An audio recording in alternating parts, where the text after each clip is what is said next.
Recently, I got the opportunity to sit down with a good friend of mine, Robert Biscaret, to talk about a new ambitious goal of his of cycling across the northwestern United States. After we asked him what his initial inspiration was for cycling across the U.S., here's what he told us. We're hanging out, feeling spontaneous, started throwing ideas around, maybe camping trips, this and that. Then we decided, let's get out on the road. We're in college. What better time to do some cycling? The route is actually the Lewis and Clark route. It begins in Washington and follows the same path that Lewis and Clark came on coming west, except we're going east. We're going to begin up into Washington, up into Canada, back down through Montana, and then cut into the Lewis and Clark Trail from there. We would like to come down when we come in through Canada, or we come down from Canada back into Montana. We'd like to stop there at Glacier National Park, see the sights there. I guess we have two main focal points. We're going to try to hit South Dakota, see Mount Rushmore, the Badlands, etc. Then from there, we're going to try to go back into Wyoming.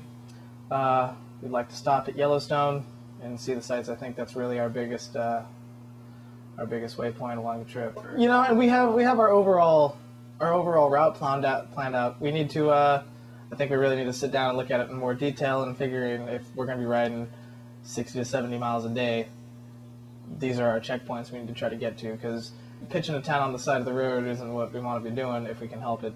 As far as eating and bathing, or I guess hygiene along the way, you know, not knowing where we're going to be every night, I guess we'll try to hit towns along the way. You know, we're looking at trying to find a town at least once a week that we can rent a motel, you know, for one night a week maybe, get showers, get cleaned up, shave. Week after school gets out, I believe around June 12th would be when we want to take off. We're looking at that for a leaving date. We have it planned out to a month and a half. You know, I think it just really depends on how we're all feeling. We could just run into a bunch of technical problems, stayed over, and have to come back early. You never know. So, but we're shooting for a month to a month and a half. It's something, if you're gonna do it, you gotta kind of commit to it.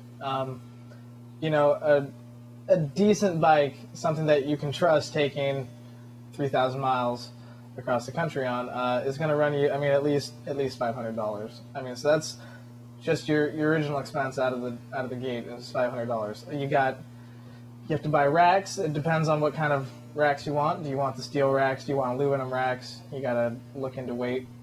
Weight plays a big role in that. You're going to want to be carrying 45 to 50 pounds of gear. I mean, you're going to be living off of what you can carry on your bike for the next month and a half. We looked into this, read some reviews on cross-country riding and what kind of bikes we wanted, and in doing so, we didn't know if we wanted road bikes or, you know, racing bikes, or what would be our best option for the terrain we're going to be going through. Actually, what I purchased the Windsor Tourist, and because for cross-country riders, people wanted to stop and see the scenery and carry 40 to 50 pounds of gear on their bike. You want a touring bike for that. It comes with all the different rack outlets and everything. You can get everything set up for those. You know, as far as getting the right kind of bags, you want to be able to carry everything you can. You can't take your camping tents that you already have. You got to go out and you got to buy new tents that are lightweight and compact that you can take with you. None of us were experienced cyclists in the past, so from day one we had to start looking at, when we decided we got serious about this, we had to start looking into bikes. We had to start looking into all the equipment, saddlebags, etc. Really starting to kind of research what was actually going to go into this, see if it was something we still wanted to invest our time in. As far as eating and exercise, trying to stay active, be on the bikes as much as possible, start eating a healthier diet, not getting Little Caesars every night, and you know, going that route, trying to cut a few pounds, maybe get into shape here, so that way we're ready for it. I definitely plan on continuing cycling. This I think will either break or lift my spirits with cycling. As of now, I love it. I get and see the world in a different way.